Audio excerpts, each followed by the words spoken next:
When people think of emotions, they usually think of how they're feeling on the inside, that is, their intrapersonal emotions. However, one of the most important functions of emotion is their social signaling value. Emotions aren't just inside of us, they ripple out, signaling to and influencing others. In fact, a group of people can have emotions. This is called group affect. More than a quarter century of research on group affect has revealed several fascinating findings. First, we know that people working in groups tend to feel similar emotions at a given point in time. When a group of people work together, their emotions tend to converge, leading to shared collective-level affect, or group affective homogeneity. That people converge in their emotions has been shown in many different studies across many different types of groups, including ad hoc decision-making groups, groups of retail clerks, accountants, teams of military soldiers, and even teams of people playing cricket. Several forces pull group members' emotions together. The first is emotional contagion, in which people catch each other's emotions like a virus. Even from the time we are infants, we mimic one another's facial expressions and body language, leading us to actually feel the emotions of the others around us. The second force is emotional fit. People are attracted to and selected into groups because their emotions are already similar. When they don't fit, they leave. A third force is exposure to common events. During the course of their work, group members regularly share experiences together, such as receiving outstanding performance feedback or learning that their company will have layoffs.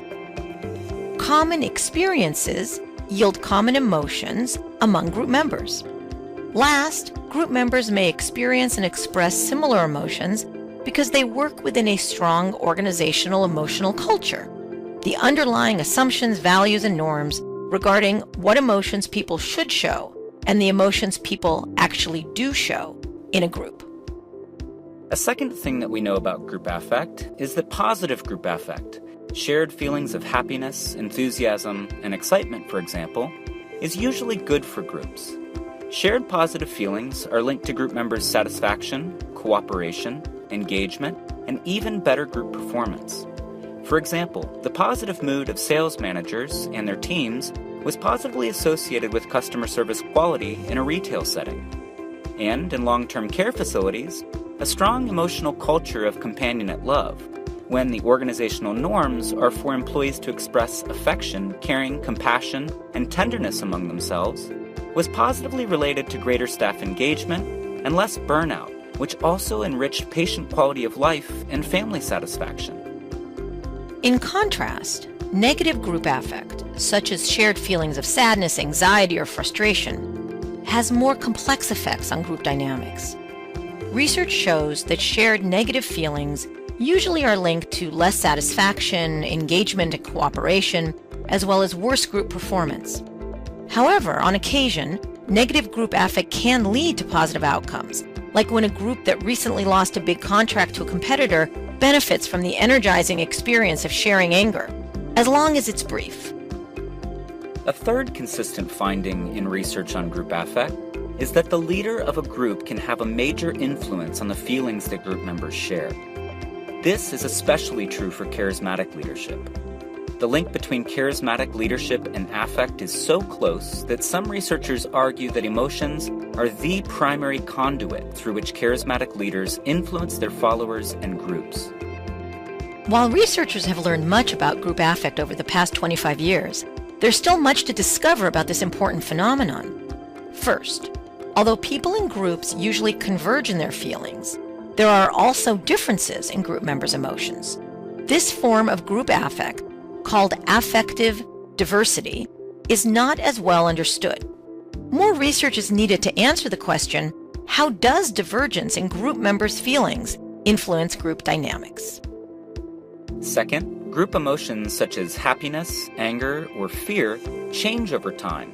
Real-time, process-oriented studies are needed to answer the question, how does group affect intersect with group development?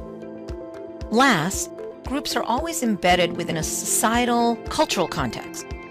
For example, little is known about the intersection of affect or emotional culture with regional or national culture.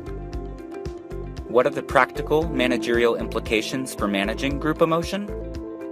First, when forming teams, don't overlook affective composition as an important factor to consider along with other characteristics of group members.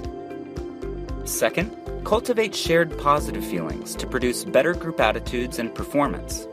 Shared negative feelings, while not always bad, will likely degrade group processes and performance in the long term.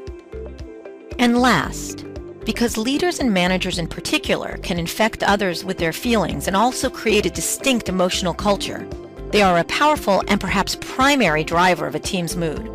If you are a manager or leader, be mindful of the emotions that you are expressing. To learn more about group affect, go to the annual review of organizational psychology and organizational behavior for the complete article.